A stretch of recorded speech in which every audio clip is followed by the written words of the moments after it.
History is about people. History is about understanding people. Well, military history is about understanding people under stress. And what's interesting in looking at the traditions carrying forward and people having similar experiences but in different environments, the things that stay the same, the human stresses and factors that stay the same while the technology and the environment change. We are the South Carolina Confederate Relic Room and Military Museum. We are a museum that was founded in the mid-1890s, and we are South Carolina's military history museum. And it's our job to preserve and teach the military history of South Carolina. You know, there's an awful lot to be learned as you get into this history. And the museum can be a good place to build a connection. And that's what's really vital. People come here for different reasons. In many ways, we're a very old school museum in that we don't have as many interactive exhibits as we do genuine artifacts. We have a terrific collection of original artifacts, and this is a place to get close to them and examine them in person. We have one of General Beauregard's teeth, maybe the strangest thing we have. But an artifact is an object to learn from, and these are artifacts. A relic might be the same object, but it's something that gives you a feeling of connection. And that connection, we have patrons who come here on pilgrimage. They want to see a particular flag that perhaps an ancestor served on. They want to see an item related with members of their family. But the truth is, all this history belongs to all Americans, and frankly, belongs to anyone who's eager to learn from it. So to build that connection, to be right next to the objects, to be able to examine them for yourself, I think is just is a very effective way to build connection with history, as well as what we can learn from it. One thing that sometimes we have youngsters do in the gallery is count the palmettos. That palmetto symbol running through South Carolina state history, if you look at it as a motif in here on items, it turns very interesting.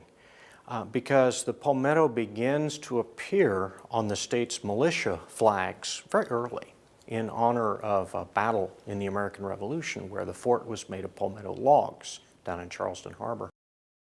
One thing I like about the earlier, more personal flags, when the ladies of one town would create a flag for the soldiers from their town's company, usually about 100 men.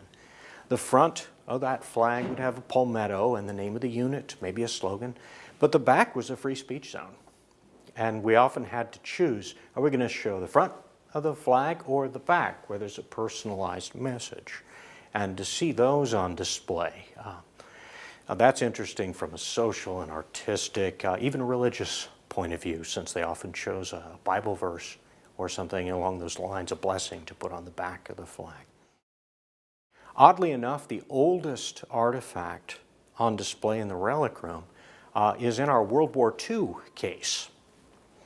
And you think, we have things going back to the American Revolution. Yes, we also have a sword that was captured on Iwo Jima. A Japanese officer carried this sword up a hill, and a South Carolina sergeant carried it down. That katana turned out to be a more than 400-year-old blade.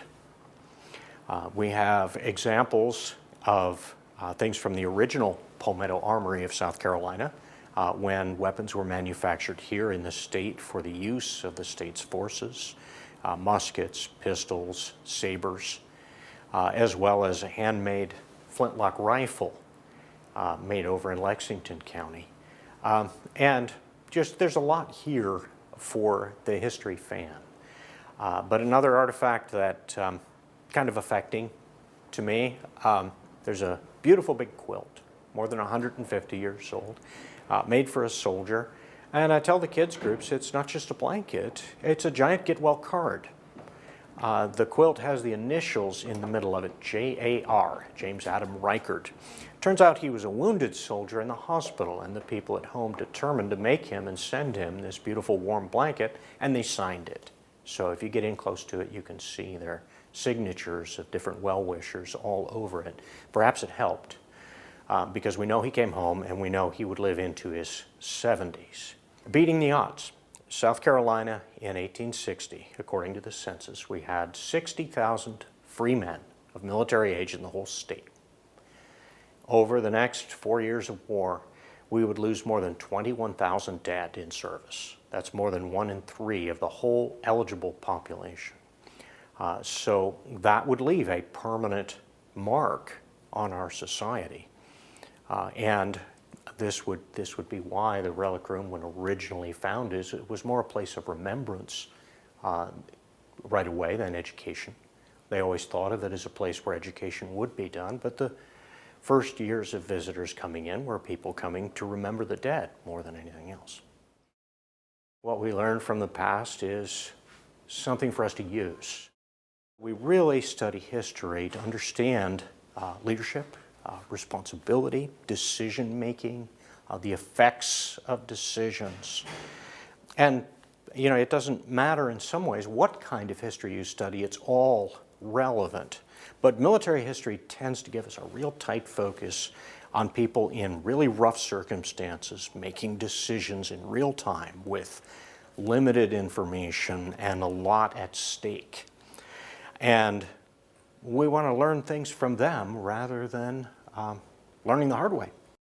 Military history regularly draws more attention than the other sort. And there's probably a lot of reasons deep in our brains for that. I think we really value those who will put their lives on the line. We marvel at how people perform in danger and stress. We like the stories of adventure and triumph.